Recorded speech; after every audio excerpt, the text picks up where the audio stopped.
This podcast may not be suitable for young listeners.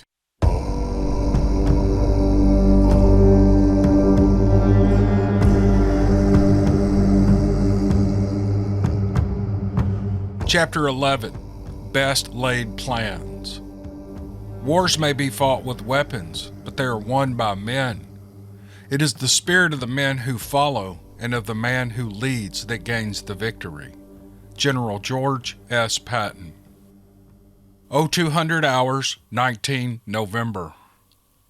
Clark stood by in Section 3 until the patch had been fully welded over the breach. Then he headed for Section 1 to oversee the repairs of the main entry. Teams were taking turns manning the heavy weapons on the roof to avoid anyone developing hypothermia. Units 5 and 6 had both been converted to a makeshift hospital. Clark learned that there were 15 wounded and 9 dead. They would have to consolidate forces. That was enough men dead or out of the fight to compromise the entire team. Clark was going to suggest eliminating Team 4 and putting Jordan on monitor duty inside the command module. Well, that turned out to be a moot point when he saw Jordan's name among the dead.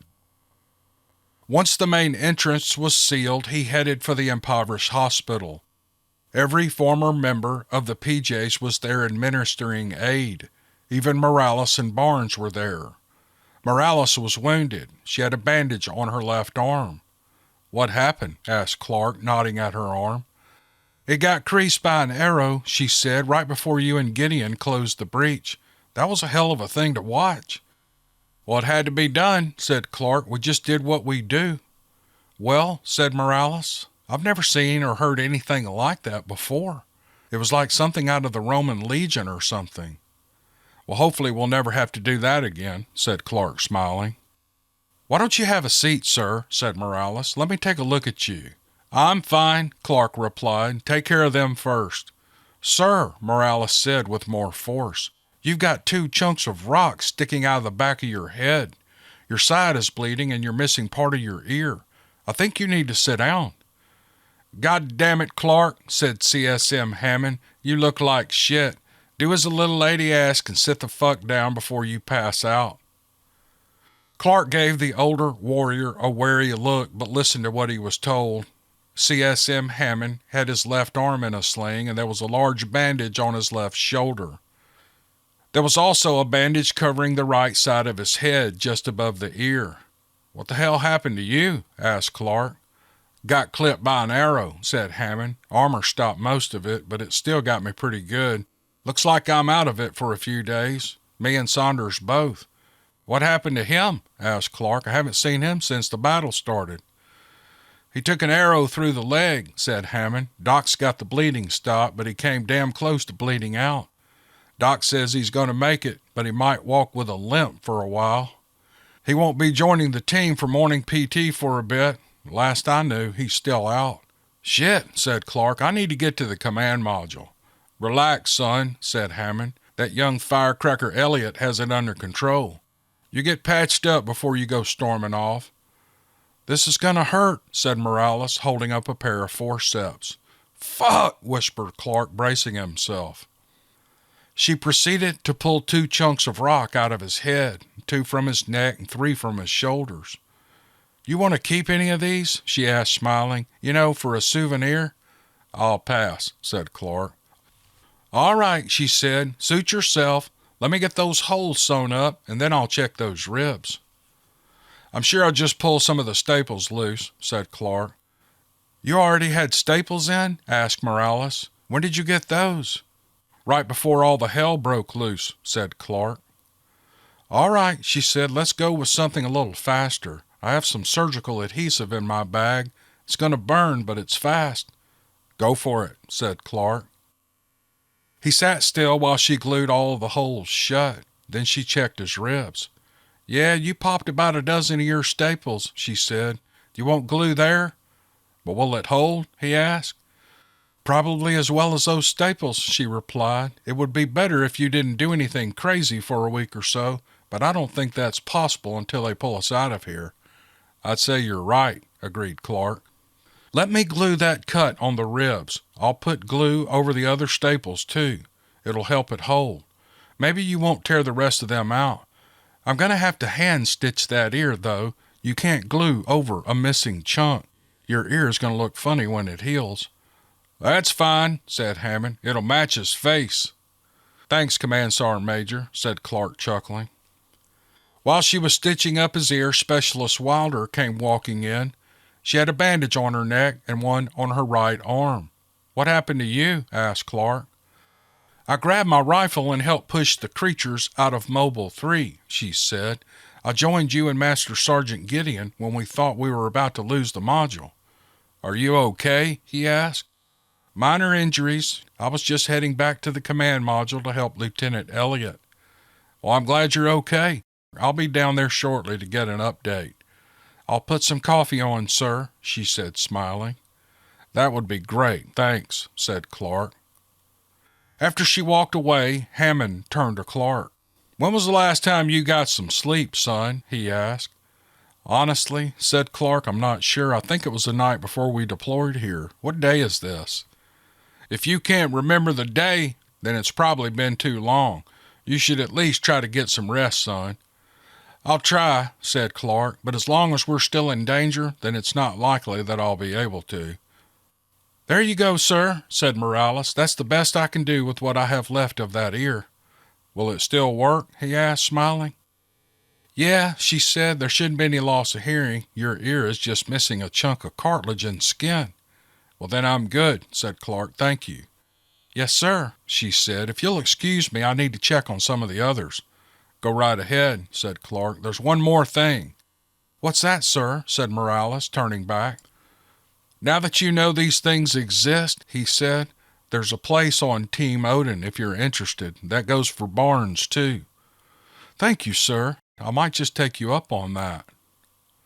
Morales headed off toward where more wounded were receiving treatment. Hammond watched her go for a moment before turning to face Clark. "That's good thinking. We could damn sure use some good people." "We're down an entire team," said Clark. "We're going to be rebuilding for a while before we're back at full strength." "You're not taking one thing into consideration," said Hammond. "What's that?" asked Clark. "How many more we will lose before we're finished," said Hammond, shaking his head.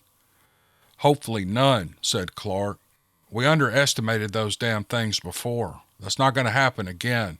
I've got claymores in the trees and the ravines. I've got motion sensors hidden in every angle of approach. If they get within a quarter mile of this place, we'll know." "Good," said Hammond. "Levi and I were wondering if any additional precautions had been put in place. He's not recovered from the anesthesia yet, and I just got cleared. They had to give me a couple of units of blood before the doc would let me get up." "I guess that puts me in command until he's awake," said Clark, frowning. "I need to get down there and get a few things taken care of." "I'll be down shortly," said Hammond. "I need to check on the men first." Clark went down the stairs into Section 3. The patch that covered the breach was welded in place. It didn't look pretty, but it was holding. They had cut out a section of wall large enough to cover it completely from an interior bulkhead. The internal temperature was still climbing after they had lost most of the heat when the breach was made. He walked into the command module of Section 2, and Clark could smell the coffee. Specialist Wilder was at the console pulling up weather reports and checking internal sensors. Elliott was holding a clipboard going over something with Staff Sergeant Paul LeBlanc, the team combat engineer. He was in charge of all the repairs and construction needed during the deployment. Clark headed for them. "What's our status?" he asked, glancing back and forth at the two men. "I was just going over that with Lieutenant Elliott," said LeBlanc. "The patch over the breach in Section 3 is holding. We're planning on pulling more bulkheads apart to reinforce it. Those wells aren't as strong as I would like. The repair to the main entrance in Section 1 should be finished within the hour." "What about the external cameras?" asked Clark. "Those are all beyond repair," said LeBlanc.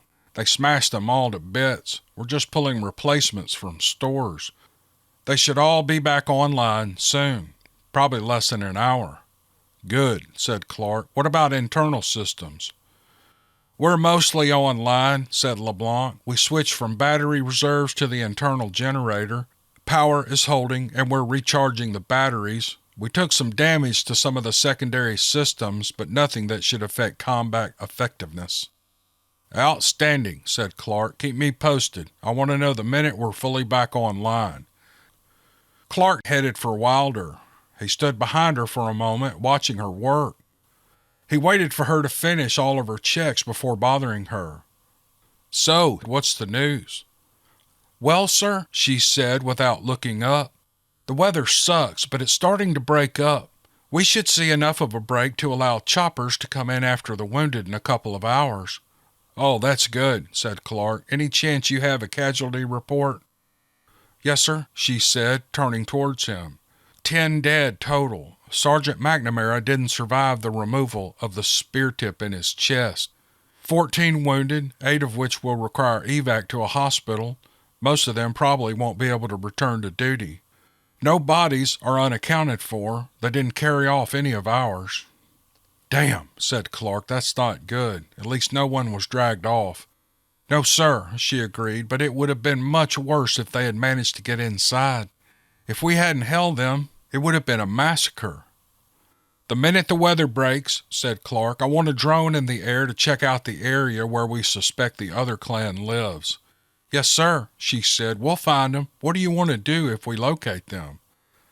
I'm going to take Team 2 and either recover the drone or destroy it, replied Clark. We finish this mission. Yes, sir, she said, smiling. I want to get that drone before they can pull us out, said Clark. I don't like leaving anything unfinished. Do you think they'll pull us out? She asked, frowning. I'd say it's likely, said Clark. We've been hit hard. The mimic units were breached and we lost 10 people and more than that wounded. I'd be shocked if they didn't pull us out. I guess that depends on how bad they want that drone back, said Gideon, walking up behind him. If they don't recall us, they'll tell us everything we need to know. If that drone has to be recovered, no matter what it costs, then whatever is on that drone is worth more to them than we are. What do you think it's carrying? Asked Wilder. Nukes, said Gideon. Something experimental, maybe? Probably something experimental, said Clark. Whatever it is, we need to find it. We've paid for it in blood. It would be a slap in the face to these men to fail now. I agree, said Gideon. What do you have in mind? Get me an ammo check, said Clark. I need to know if we can move now or if we have to wait for the choppers to resupply us. We burned a lot of ammo during that battle, said Gideon. I doubt we have enough left for a sustained fight. I'll get an inventory for you, sir, said Wilder. I'll get with the armorer and get those numbers for you ASAP. Thank you, said Clark. Wilder headed out and Clark eased into a chair, wincing slightly when he did. The staples and glue on his ribs were pulling and making the wound hurt. Gideon went over to the coffee pot and poured himself a cup and brought Clark one without asking. You're planning something, aren't you? Asked Gideon, taking a seat beside Clark. If we've got the ammo, said Clark, I won't risk it if we can't fight our way out of it. This would be a lot easier if it wasn't for all that snow, said Gideon, taking a sip of his coffee. Yeah, said Clark. Why couldn't the Air Force lose a drone in some place like Padre Island, Texas? Why does it always have to be the ass crack of nowhere? Gideon just chuckled. I suppose if it had been something easy, said Clark, then they wouldn't have needed us. Wilder came walking back in with a clipboard. Handing it to Clark, she shook her head. The totals don't look good, she said. The exact numbers are on the clipboard. If we fully equipped one team, then everyone else wouldn't have any ammo. There's barely enough to give all of our active personnel enough to change a magazine once. Well, said Clark, that's not enough. We're going to have to request additional ammunition and equipment to complete this mission. If we had heavy equipment, Gideon said, then we could have cleared an area around the mimic units and that would have prevented that attack. When we took this mission, said Clark, we had no idea there would be this many of the creatures. At most, I thought there might be a dozen. We had no way to know we had walked into a turf war between rival factions. We can't even accurately say how many of those things we've killed since we didn't have outside camera coverage, said Gideon. I think it's safe to estimate we've taken out more than 20 of the things, said Clark, possibly more. I'd put the estimates a bit higher, said Gideon, but we have no way to know for sure. So mounting an offensive now is off the table, said Clark, but there still might be something we can do. What do you have in mind? Asked Gideon, taking a sip of his coffee. Well, they're already fighting each other, said Clark. It seems like they only stopped because of us being here. That's true, said Gideon. I think I see what you're getting at. We get them to fighting each other, said Clark. This time make it so that they forget about us and want to rain bloody hell down on each other. But how do we do that? Asked Wilder, leaning against the console beside them. I've been thinking about that, said Clark. I think I've come up with something that they simply won't ignore. Something that'll piss them off enough to go after one another. Well, don't keep us all in suspense, said Saunders, entering the room, leaning on a makeshift cane made out of the shaft of one of the beast's spears. If we can make these bastards take each other out, then I'm all for it. I'll take a small team out, said Clark, only this time I'm not going inside their cave. This time I pack some thermite so they can't put the fire out and build a bonfire on the territorial marker. Make it a big enough fire that both sides will notice it. One side will think that they're being invaded, while the other will think the other is giving up their territory. That is savage, said Saunders, and I like it. Do you think it'll work? I think it'll turn them against each other harder than ever before, said Clark. It's like an open declaration of war. No more raids or skirmishes, but destroying the territorial marker, all bets are off. I think he's right, said Gideon. I think it'll escalate things on both sides. The problem is, said Clark, if we get caught, there's no rescue this time. We don't have enough ammo to mount another offensive. How small of a team are you thinking? Asked Gideon. I won't risk more lives, said Clark. We've already lost too many of the team. I'll go alone. That's suicide, said Wilder. You can't do that, sir. Only if I get caught, said Clark. If I can slip in quietly and back out without being spotted, then I just sneak back to the base and wait for them to turn on each other. Then we mount our mission once we're resupplied, said Gideon. Exactly, said Clark. Once we've been resupplied, we can go after the drone. I think I can sell this plan to command, said Saunders. If you can pull it off, they won't dare order us out of here without the drone. And if I fail, said Clark, we only lose one more person. I don't like it, said Saunders, but I have to admit your plan does make the most sense. I'll take my full complement of ammo, said Clark, which won't significantly impact your ability to defend Valhalla. As I said, Saunders, I don't like it, but it makes the most sense. I'll start gathering my gear, said Clark. I'm going to go with suppressed weapons only. If I'm heard, I'm dead. There's no way I can make it back under any kind of pursuit, not even if I took another person. Stealth is the only way this succeeds. As much as I hate to admit it, said Gideon, I think he's right, sir. I know, said Saunders, but it doesn't mean I have to like it. When do you plan on leaving? I've only got a few more hours before sunrise, said Clark. I need to have this fire started before the sun comes up. Otherwise they'll see me. So I need to be out the door in the next few minutes. I'll go pull your weapons and get 'em all loaded, said Gideon, heading for the door. Good luck, said Saunders. Thank you, sir, said Clark. I think I'm going to need it. What do you want me to do? Asked Wilder. Get those cameras in the FLIR, he said, and make sure that I won't have anyone watching me as I slip out the door. I'm on it, sir, she said, heading for the camera console. Clark headed down the hallway, moving as quickly as he could without making too much noise. It would be easier to slip out if he didn't have to explain where he was going to the team. Easier for the mission and easier on him. There would be several of them that wouldn't like the idea of him going alone or at all. Fortunately, everyone seemed to be asleep or otherwise occupied. He grabbed his gear and slipped out of the room without anyone noticing, or so he thought. He made it back to the armory, and Gideon was there with the armorer, Staff Sergeant Cody Hall.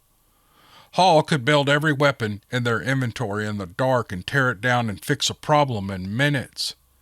That's why he'd been recruited as the team armorer. "Here's one of the SIG NGSWARs," said Gideon. "I set it up with the thermal optic and suppressor. We don't have suppressors for the 50 GI, so you've got one of the SIG M17s. Now I know it's just a 9mm, but it's suppressed." "It'll have to do," said Clark. "I can't risk the noise. Besides, these things don't seem to be as hard to kill as the Gogui were. I might not need it." "Going somewhere, boss?" said a voice behind Clark. Turning around, he found Valkyrie standing there. She was wearing her uniform pants and boots with a tank top. Her arms were folded across her chest, and she had a slightly perturbed look on her face. "Just taking a little stroll," said Clark, grinning. "No place in particular." "No place in particular, huh?" she said. "Looks like you're planning on going alone, sir." "It's a stealth run," he said. "I'll be faster alone, and quieter, too." "I get that," she said, "but that doesn't mean you have to go out without cover." "What are you thinking?" asked Clark. "If I go up on the roof with Hemdall and we cover your exit," she said, "if anything gets close, I'll take it out. When you're on your way back, let us know and I'll get back up there and cover your return. Might not be much, but it's better than nothing." "I'll take it," said Clark. "Keep it quiet. I don't want to have to explain this to everyone. It'll slow me down, and I've got to get this done under the cover of darkness." "If you can move fast enough," said Valkyrie, "you should be back before sunrise. We'll be ready for you." "Good," said Clark. "Get your gear. I'm leaving as soon as I can." "Give us 10 minutes and we'll be ready," said Valkyrie, heading for the door. Clark finished putting all of his gear on, including the Gladius and 2 tomahawks. He added a second dart kit to his pack and 6 thermite grenades. After a moment's thought, he added half a dozen fragmentation grenades and a spool of thin wire. Then he maxed out the ammunition that he could safely carry. By the time he was finished, Valkyrie and Hemdall were there in their cold weather gear and armor. "I'm heading for the command module to get a weather update and to check the thermal," said Clark. "Radio me when you're in position. I'll be ready whenever you are." "Gotcha, boss," said Valkyrie. "We've got your back." "We won't let them anywhere near you, sir," said Hemdall. "Not as long as you're in our range." "Thanks," said Clark, heading for the door. Gideon followed him, keeping pace until they were clear from the easy hearing range of others. "Hang on a sec, sir," said Gideon. "What's up?" said Clark, turning to face the older warrior. "If you can't make it to the territorial marker," said Gideon, "then you abort and you come back to base. If the mission is a bust, we need you alive. We stand a much better chance of succession in this mission with you than we do without you." "Understood," said Clark, "but if I can't pull this off, then we'll likely be scrubbed from the mission as soon as the storm breaks." "I agree," said Gideon, "but I'd rather we pull than lose a good man." "Will you do me a favor?" asked Clark. "Name it, sir," said Gideon. Clark reached into his pocket and took out his cell phone.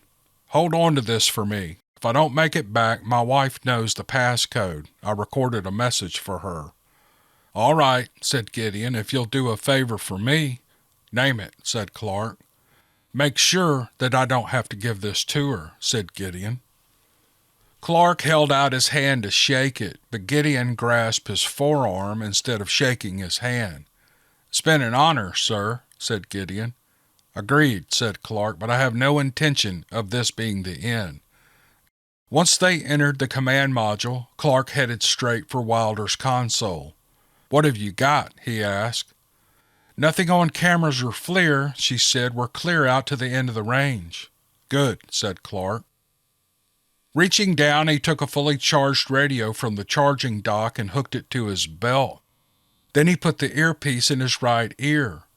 Once that was in place, he put on the thermal balaclava and then the helmet. All of his gear was in Arctic camouflage and would give him the best protection from being seen that he could manage. "Good luck," said Saunders. "Good luck, son," said Hammond, frowning. "Let's hope so," said Clark. "If my luck holds, I should be back before sunrise. And if I'm not, then I'll see you on the other side." One way or another, I guess I'll see you in Valhalla. Heading out of the command module, Clark went to one of the storage lockers in Section 1. He opened up one, and they started going through the cold weather equipment. "Looking for something in particular?" asked Gideon. "Snowshoes," said Clark. "The snow's over 3 feet deep out there now. I'll move a hell of a lot faster in snowshoes." "You'd go faster than that on cross-country skis," said Gideon. "Only one problem with that," said Clark. "I have no idea how to cross-country ski." "Well, that would be a problem then," said Gideon. "I think that might be something we need to teach the rest of the team, just for situations like this." "Yeah," said Clark, "it might be useful. But to be honest, I hope we're never in this situation again." "Good point," said Gideon. "Here we go," said Clark, taking out a set of white snowshoes from the locker. Sitting down on the bench, he buckled them into place. Once that was complete, he activated the comm. "Thunder God to Valkyrie," he said. "Valkyrie, go ahead," she replied. "Are you in position?" he asked. "Just settling in," she replied. "We're ready when you are. Over." "Copy that," said Clark. "Heading out now. Out." Gideon nodded and killed the lights. "Light travels a long way in the dark," said Gideon. "Better if nothing gives you away." Clark moved over to the door and hit unlock. "Good point," said Clark. "Wish me luck." "Good luck," said Gideon.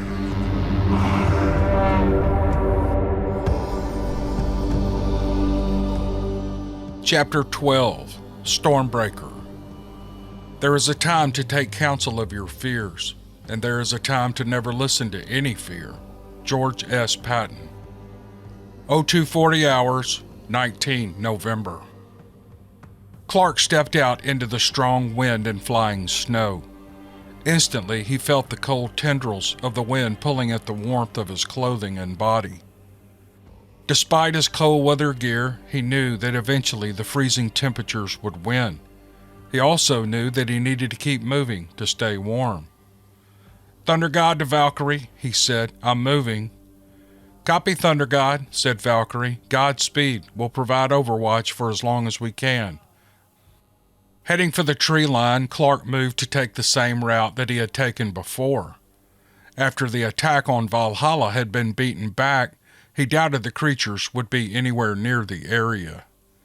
He had little doubt that they wanted to stay well away from them, and he just hoped that that meant they returned to the caves to avoid the weather.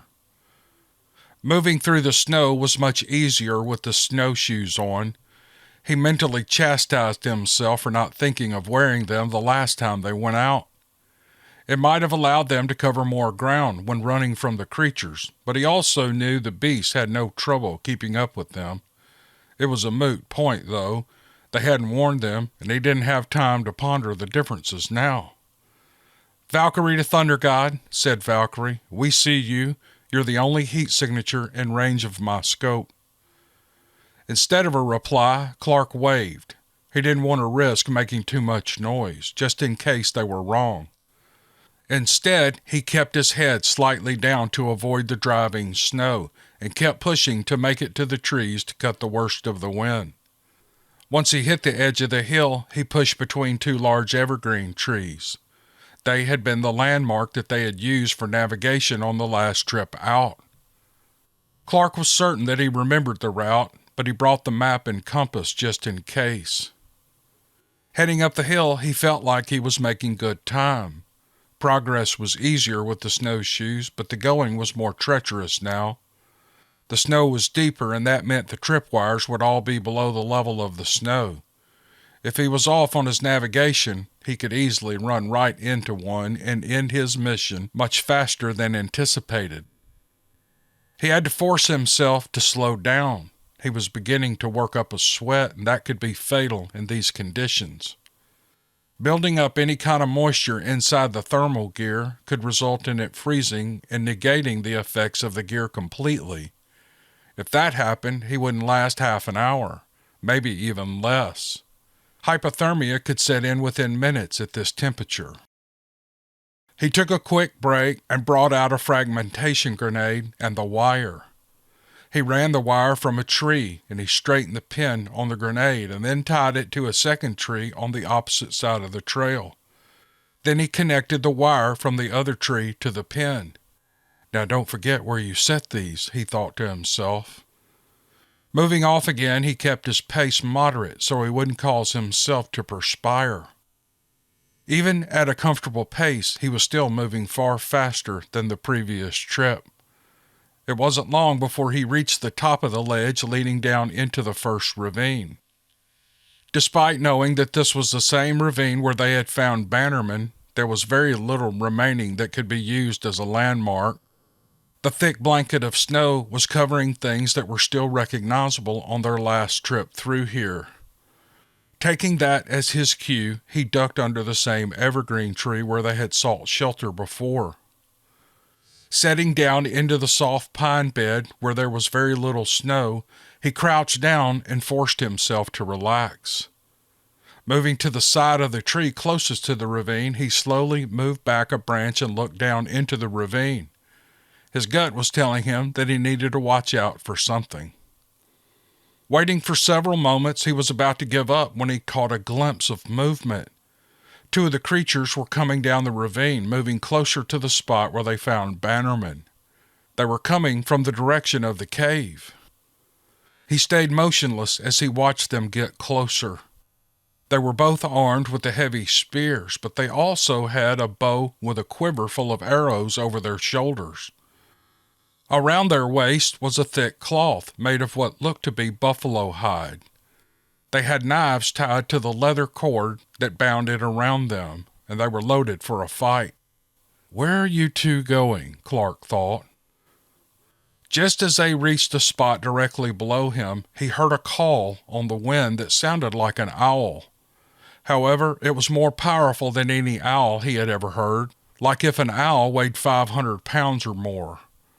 The creatures below him heard the cry and held up their spears, pumping their fist into the air 3 times. It was some sort of a signal. Getting his bearings, Clark figured the owl cry had come from the large boulders near the cave where Bannerman had hidden. It was a sentry position, and the two below him were some sort of patrol. They hadn't seen any sign of patrol on the last trip. They likely put patrols out after the raiding party and his team liberated Morales and Barnes. They weren't taking any chances of being surprised again. Although he left a clear trail in the snow, hiding his tracks wasn't what concerned him. The real question was how far could the hidden sentry see and where were the others hidden? That was the question that needed an answer. He needed a way to slip past them undetected, or this mission was over. Taking a moment to set another grenade tripwire, Clark moved along the edge of the ravine away from the sentries. He followed as the ravine made a curve and took him out of the line of sight.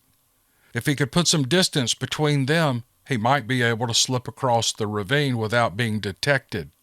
He just hoped that it didn't put him in the visual range of another sentry. Once he was sure he was out of their range, he peered down the ravine. It was a bit steeper here, but that wouldn't matter on the way down. Going back up was going to be the problem. If nothing else, he could just slide down. Hopefully he wouldn't slide into any traps. He brought up his rifle and he turned on the thermal scope and began scanning the surroundings. After several minutes, he was certain that there were no heat signatures within range. It was now or never. He slid down into the ravine and crouched low when he reached the bottom and watched for any signs of movement. When nothing happened, he glanced in both directions and then headed across the ravine as quickly as he could go. Getting caught in the open was a surefire way to be seen. With no cover, there was no chance of hiding. Once he reached the far side, he crouched down and hid behind a rock about the size of a large sofa. He watched for movement from either direction. He was happy to see that the wind was blowing the snow hard enough that it was quickly covering his tracks. In just a few moments, they were gone. For once, nature seemed to be on his side, at least for now. Nature was nothing if not capricious. Slipping back beneath another large evergreen, Clark took out his map and compass. He clicked on the small LED flashlight and studied his map and checked his course. He made a quick mental correction for how far down the ravine he'd traveled to avoid the century, and he plotted his new course to the territorial marker. And once he was done, he clicked off the light and put the map away. He was about to move out from under the evergreen when he heard the owl cry again. It was closer. And peering out from the branches, he watched as 2 more centuries appeared. This time they were coming towards his position, and he knew the owl cry had come from a different position than the last time. He began breathing very shallowly and slowly and thumbed the rifle off safety. He was afraid that they were being directed toward him. Had the hidden sentry seen him? He waited for a clear shot and kept his breathing slow and steady. Just as the creatures were getting close to his position, he noticed that their course hadn't changed. They weren't headed toward him, just down the ravine in his direction. He could hear the strange speech of the creatures as they gibbered back and forth, and he listened as they grew closer. He couldn't recognize the words because some of them sounded more like growls and grunts than actual words, but he could make out the tone. It was a tone that he'd heard 1,000 times from bored and pissed off soldiers stuck on guard duty. It wasn't so much what they said as how they said it. They were griping about being stuck out in this nasty weather on guard duty when they could have been inside in the warmth. When he realized that's what they were doing, he had to force himself not to laugh. He almost let out a chuckle that would have given away his position. When he heard the owl again, they raised their spears in the air 3 times and made a grunting noise all 3 times. He could almost hear them saying, "Yeah, yeah, yeah." It was clear that they were less than enthusiastic about being out here on patrol. And that was a comforting thought because it meant that they were fulfilling a job and not paying attention. Once they were out of range, he headed up the ravine. He stuck close to the edge so he could hopefully find the location of the second set of owls. As he got closer to the top, he glanced down and saw 2 of the beasts hunkered down behind a large rock. They had a fire going and were cooking what looked like an elk haunch. He caught a hint of it on the breeze, and it smelled really good. "I bet I could get a piece of that elk if I offered them a thermos of hot coffee," he thought. Heading off deeper into the trees, he mentally marked the second century position and adjusted his course to take him well away from it. The trick would be avoiding both on the way back. Of course, he would have to take into account that there would be more along the way.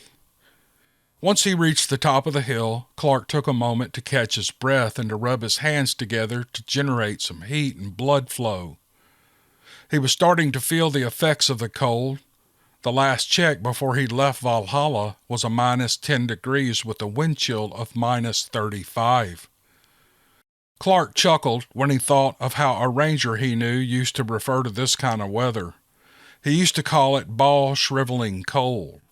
Clark had to admit he fully understood the meaning of that phrase now. At that moment, he felt like he'd never get warm again. It was creeping into his marrow. When this is over, he thought, I'm going to go sit in a sauna for an hour. He took a short break and then he continued. He was making good time and knew that having the patrol staggered like this was going to make setting the marker on fire much more difficult. His timing was going to have to be perfect. He skirted around to the northeast and followed the edge of the ravine until he was approaching the place where they had seen the territorial marker. He crouched low and kept moving until he could see the shape of the uprooted tree. Finding an evergreen tree, he ducked beneath the branches and waited. If he was right, then it shouldn't be long before a patrol moved past this position. Looking closely at the marker, it was completely stripped of branches and bark. It was going to burn, but it wouldn't produce much smoke. He needed it to put out a large plume of smoke, and while he doubted that the creatures could see the smoke in the darkness, he was counting on them being able to smell it from a long distance. With one of his tomahawks, he began cutting off a low-lying evergreen branch. They still had their needles on them, and being greenwood, they would smoke a great deal. He would need a good-sized pile of them to make a big plume. He was careful to only cut branches from the side of the tree away from the ravine. It would make it much more difficult for them to see where he'd cut them, and left him plenty of places to hide. He didn't want to accidentally alert them to his position by removing the branches that they could see. Even though the patrols were complaining, they would undoubtedly notice big changes in the area. It was best to take branches from places they couldn't see from the bottom of the ravine. After a few minutes, he spotted movement. Once the patrol came into view, he set the stopwatch on his wristwatch and let it run. He stayed until the patrol was well out of range, and then went back to cutting more branches. He had a large pile by the time he spotted movement again. They were 14 minutes apart. He was happy to note that there weren't any owls in the area. He waited until the patrol was well past, and then started tossing the evergreen branches down into the ravine. By the time he had them all at the bottom, 4 minutes had passed. He quickly began placing them around the base of the marker, and once they were in place, he checked his timer. 9 minutes had passed. He had to get moving, and quickly. He pulled 2 thermite grenades from his pack. He pulled the pin and tossed the first one on top of the root wad that stuck up in the air.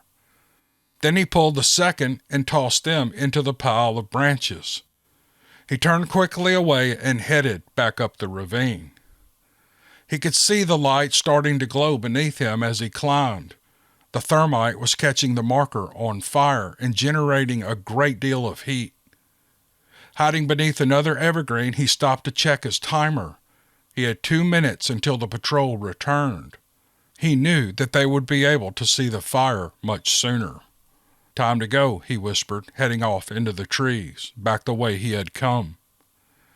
He hadn't made it more than 50 yards when he heard the screeches of the creatures and the sounds of clubs being beaten against large rocks. They were sounding the alarm. He paused to set a tripwire grenade and changed direction to put him well between the 2 groups of century owls.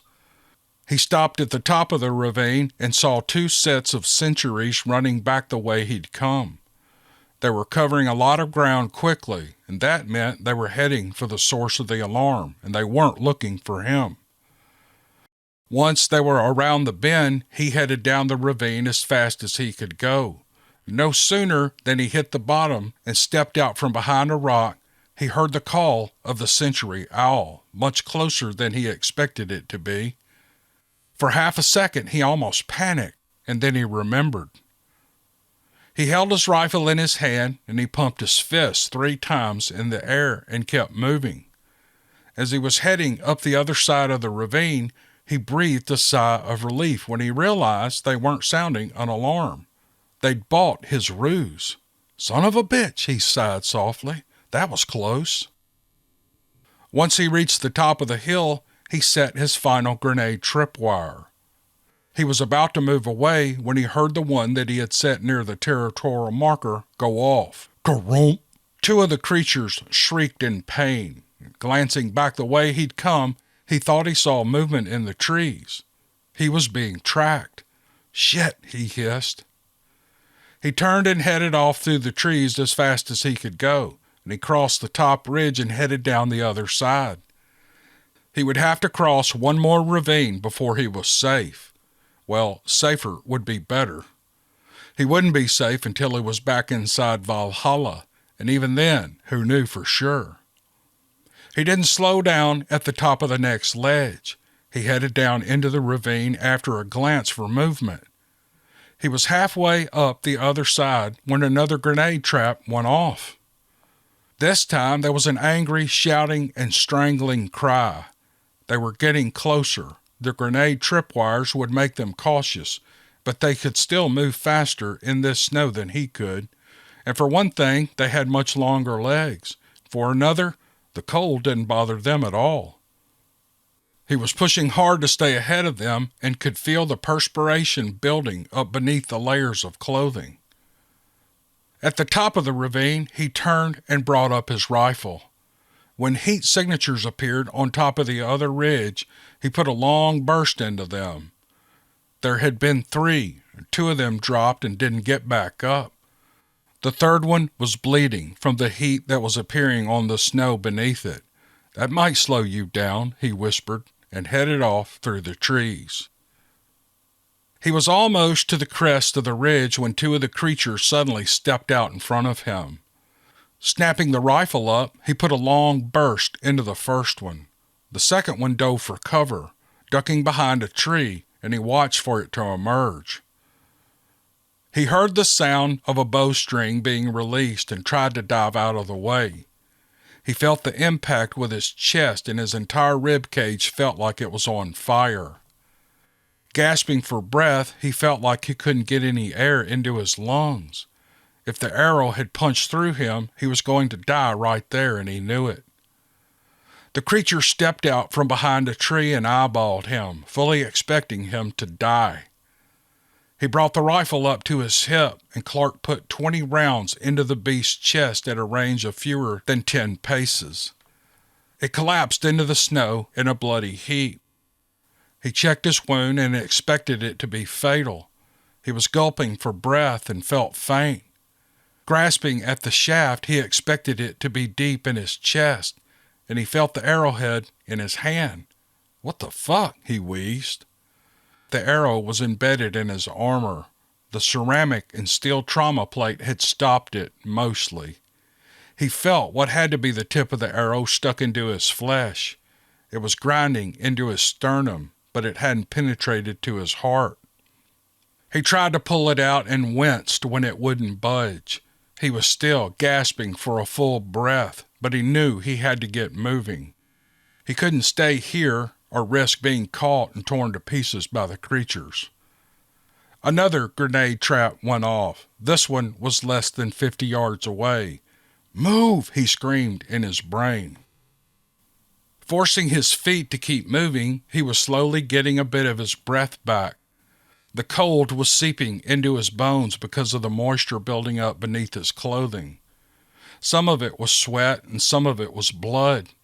He was bleeding from the arrow, and the pain in his side told him he'd torn open more of the staples. "Fuck," he hissed, forcing himself to move faster.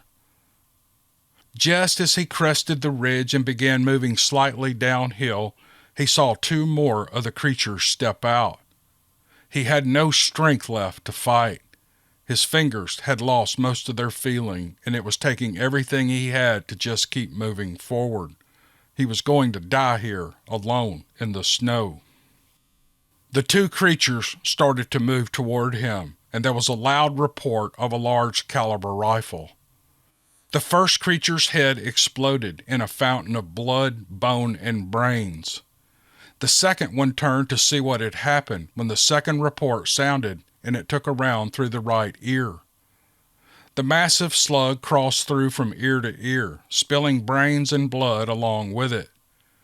The beast fell like it had suddenly gone boneless. "Valkyrie to Thunder God," said the radio. "I have you in my scope. Come on home. I've got you from here." Clark felt tears of relief forming in the corners of his eyes. They instantly froze and stuck to his skin.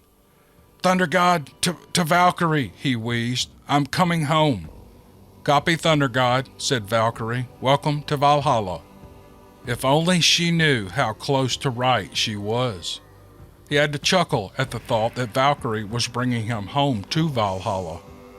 Clark didn't remember the rest of the trip back. Gideon and Elliot had come out to retrieve him. He'd collapsed just 20 yards short of the door. They carried him inside and took him straight to the infirmary.